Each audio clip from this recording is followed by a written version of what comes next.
Fisher and Wes Briscoe. Hawk Hogan, you didn't answer my phone calls for 2 years. Did you forget something, Hogan? Hawk Hogan. Alright, Hawk Hogan Show episode whatever. Every wrestler released from TNA in 2013. Sanjay Dutt, F. Sanjay Dutt had a brief return to TNA in 2012, only hanging around for 1 year before they punched him out of the company. It wasn't a good year for Sanjay Dutt. He separated his shoulder and he was pretty useless the entire year. He had several shots at trying to become the X Division champion, but he failed every time. It was pretty clear at this point that Sanjay Dutt was a great wrestler who wasn't much more than that. He returned to TNA, now Impact, in 2017, and he did eventually win the X Division Championship. Only took him about 15 years. Jesus Christ. Brooke Hogan, F.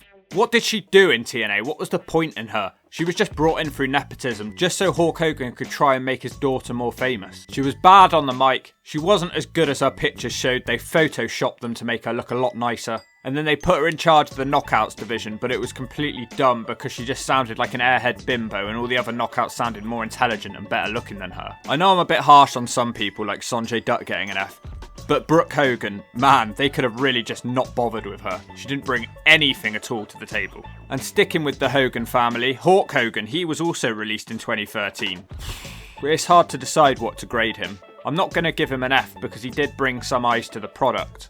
I'm going to give him a D. The Hawkster is a draw brother, there's no hiding that. But when he came into TNA, he was often in it just for himself. A lot of segments were just booked to make him look better, despite him not needing to look better because he was a 60-year-old man who was crippled. He had 7-foot wrestlers cowering in fear from him. He had whole factions running into his fists and getting taken out. Even on his last episode of TNA, he had the owner of the entire company begging on her knees for him not to leave. Hogan brought some viewers in, but my god, he didn't do anything that would ever make him look bad. The only person he ever tried to get over was Abyss, and it failed miserably. He didn't try with anyone else after that. Maybe Garrett Bischoff, that was never gonna work. The Pope, D'Angelo De Niro, B. Should have been an A, but it's not. He was great when he first came into TNA, and he looked like he was the next future world champion. Sadly, there were too many creative cooks in the kitchen, and they decided to pull his chance at becoming the world champion. He should have won it at Lockdown against Styles. After that, a bunch of pointless filler feuds carried on, and then eventually he was worthless. He ended up feuding with Devon over his kids. It dragged on for months and nobody understood the point in it. And unfortunately at that point we couldn't wait for Pope to get off our screens. It shouldn't have been that way at all. D'Lo Brown, D. D for D'Lo. He was mostly a road agent, so there's not really that much to talk about, but he was involved in the Aces and Eights storyline, and we actually saw him wrestle some matches for TNA in this time. He proved at this point that he was not a wrestler anymore because he was so out of shape. He had a bad match with Kurt Angle. How's that even possible? I don't think TNA missed anything by letting go of him in 2013. Kid Cash. See? Apart from looking like a packet of Walker's Crisp that's been shoved at the back of your mum's cupboard and no one's seen it until it's gone off, he did do his job that he was meant to do, which is be a dick in the X Division. So for being a dick, Kid Cash gets a C. Taylor Hendricks, F. She had 2 matches in TNA after winning Gut Check. It was pathetic. She should have been a great knockout, but she wasn't, because someone in the company wasn't behind her. She's quite controversial nowadays. She had feuds with Dixie Carter and Jay Lethal. She's quite outspoken, so maybe this is what undid her backstage in TNA. Doug Williams, A. Doug Williams was basically TNA's version of William Regal. He was a solid technical wrestler who could have a good match with anyone. He had runs with the tag titles, the X Division title and the TV title. He was a good promo and a great wrestler, and he was missed when he left TNA in 2013.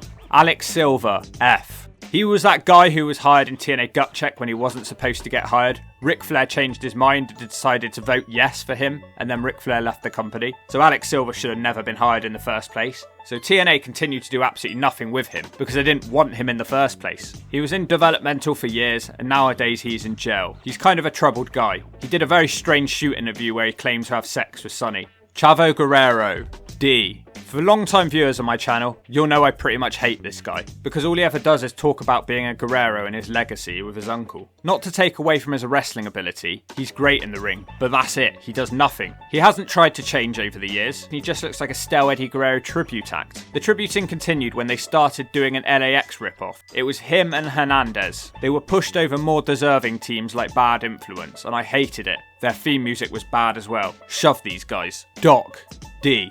He didn't really stay with TNA for too long, did he? He just did the Aces and Eights thing and then he was gone. He didn't have any good matches when he was in the Aces and Eights either. He was pretty much just a body in the Aces and Eights. At least he looked like he belonged in the Aces and Eights. He does look like a biker. But he had no good promos, no good feuds and no good matches. So what's it gonna be? It's not gonna be an A, is it? He would later go on to prove me wrong, but this is 2013, so I'm not wrong. Devon Dudley, A. Try to ignore everything they did with Devon in his last couple years in the company. For the majority of his run in TNA, he was a great tag team wrestler with Bubba Ray. They had great feuds with LAX and Beer Money and the Motor City Machine Guns. And he probably helped draw eyes to the product because he was part of Team 3D, so I can't rate him badly. As mentioned earlier, he then had a feud with Pope over his children, and he had a terrible run as the TV champion where he didn't really defend the belt, despite it meaning to be a TV title that's meant to be on TV each week. Just ignore it. Moving on. Mickie James, A. There's not much to say, Mickie gets an A. She was good in the Knockouts division, she won the title, she didn't embarrass herself, and she only did one stupid thing. That was at the end of her TNA run. She was murdered by James Storm, unfortunately, as he pushed her in front of a train. Reports are yet to confirm if this was real or fake. Our hearts go out to Mickie and her family. AJ Styles, A. AJ Styles, in my opinion, the man who's the poster boy of TNA. When he left TNA, a lot of fans also did. It felt like the day TNA really truly died. I know they've carried on for a long time after, but it's just not been as good, has it? Let's be honest. I just don't know what it is about this guy's style that just made him so amazing to watch. Yeah, he was doing cruiserweight moves, but they all looked so fluid. It didn't look fake. It all looked like it transitioned perfectly. There was no awkward pauses between any of the moves he did. This guy was a 10 out of 10 athlete. Dixie should never have let him go, no matter how much money he wanted. Todd Kennelly, D. Didn't stay for long either. They just shoved him between Mike Tenay and Taz because they kept arguing, so Todd Kennelly came in to try and balance them out. It was obvious that Taz hated him and his indie commentary, and Todd Kennelly was out of the company pretty quickly. I thought he was actually alright on commentary. Yes, he was a bit nerdy, but he was sensible, passionate, and into the product. What else can you ask for? The Blossom Twins. F.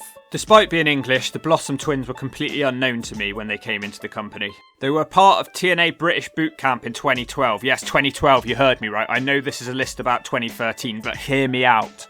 TNA British Boot Camp was a great success. It was a show that I really enjoyed. It was a reality TV program where 4 wrestlers were given the chance to impress. But unlike shows like Tough Enough, it wasn't really about working out in the ring. It was more about their lives and getting drunk and living with the stresses of being a wrestler. Rockstar Spud would go on to win the show, but everyone on the show actually got a contract in the end. TNA probably saw money in them because they were twins, but they just kind of a bit bland. When they wrestled, they were a bit bad as well. They were a bit slow in the ring. I really wanted them to do well, but they just didn't. It's unknown exactly when these two were released, but it was sometime around the end of 2013, start of 2014, and I didn't feature them on my 2014 list, so I'm going to have to lump them in here. They're both teaching assistants nowadays, completely retired from wrestling.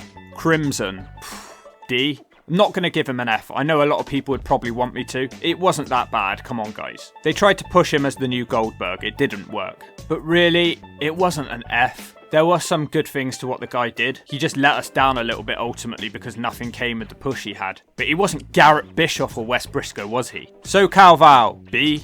She was a bit of a surprising release. She'd been with TNA from the start, I believe. She was the TNA ring girl. She was always seen just hanging around the ring just to give them a bit of glitz and glamour. But she was very young. She was only in her 20s. She had a bit more of an on-screen character role when she started dating Jay Lethal and then Sanjay Dutt, but that didn't go anywhere. She was basically just the red-headed ring announcer chick who was replaced by Christy Hemme. What a surprise, TNA once again throwing their loyal employees away for a WWE cast-off. Joey Ryan, F. What was there to like about his time in TNA? He did gut check and then they turned it into a shoot where he had a fight with Al Snow and he got angry that he wasn't given a contract. All this led to was a failed team with Matt Morgan where they sort of feuded with Hawk Hogan but nothing was actually done. So by the time Joey was released, no one was that bothered. Speaking of which, Matt Morgan was also released that year. I'm going to give Matt Morgan a C overall for his run. They finally decided to stop trying to push the guy. It was never going to work. Over the years, they put him in countless main event feuds, but it never took off because Morgan, whilst having a great look, and he's okay on the mic, and he's okay in the ring, he just doesn't have it. Whatever it may be, he just doesn't connect enough with the fans. He just doesn't make you want to part with your money. He doesn't make you want to care about the product. I can't explain why that is because he looks like he should, but he doesn't, so we'll leave it at that. Bruce Pritchard. C. It's hard to grade him. He took over as head writer from Vince Russo in 2011. There was some good stuff that year. There was also some very drawn out, boring, bad stuff. But I would take it in a heartbeat over most of today's wrestling. Party Marty Skrull. F. He's obviously built a little bit of a career for himself, but in TNA in 2012 he was taking part at TNA British Boot Camp along with the Blossom Twins. He portrayed a fun-loving character, but unfortunately when he came into TNA for his first match it wasn't much fun. He botched a suicide dive into a metal railing live at Wembley, and that was pretty much the end of his TNA career. Jesse Sorensen, C.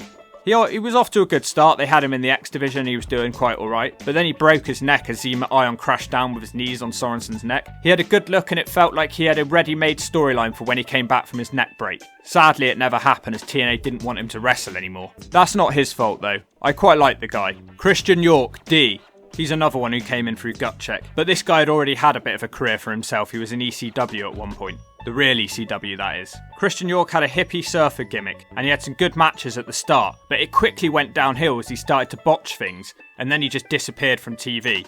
It was clear they'd lost faith in him, and so had we. Sarita, B.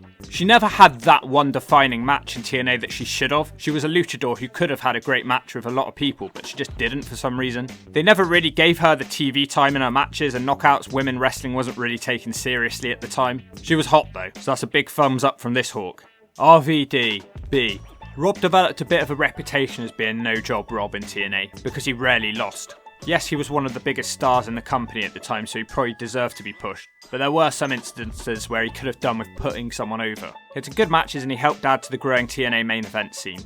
Can't hate on him. Rosita, D. What did she really do in TNA? Nothing is the answer. She was very small, so it was hard to believe she could do anything. She was part of Mexican America, and then she just mostly teamed with Sarita. They were storyline cousins, but they weren't for real. They never really took her seriously, so she wasn't really pushed in TNA. And finally, Tara, A. Came into TNA after being made a joke in WWE, so when she came into TNA she wanted to take women's wrestling a bit more seriously, and they let her do that for a short time. Then it turned into a joke. But that's not her fault, that's theirs, and if you don't agree with that, shove it.